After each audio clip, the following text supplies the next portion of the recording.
ताज़ा तरीन वीडियोस के लिए चैनल को सब्सक्राइब करके बेल आइकन और ऑल नोटिफिकेशन पर क्लिक करें ताकि आपको मिले हर अपडेट सबसे पहले।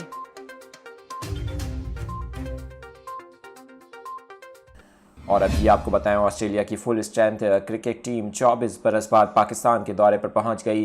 पैट कैमन्स की क़यादत में ऑस्ट्रेलियाई टीम इस्लामाबाद पहुंची, जहां पाकिस्तान क्रिकेट बोर्ड के हुक्काम ने मेहमान टीम का इस्तकबाल किया। इस हवाले से आपको बताएं कि क्रिकेट ऑस्ट्रेलिया की जानिब से भी सोशल मीडिया पर पैट कैमन्स की एक तस्वीर शेयर की गई है, जिसमें इन्हें इस्लामाबाद एयरपोर्ट पहुंचने पर खुशगवार मूड में देखा जा सकता है। आपको बताएं, ऑस्ट्रेलियाई टीम 2 रोज़ तक बायो सिक्योर बेल्ट में रहेगी और 2 रोज़ बाद खिलाड़ियों के कोरोना टेस्ट होंगे।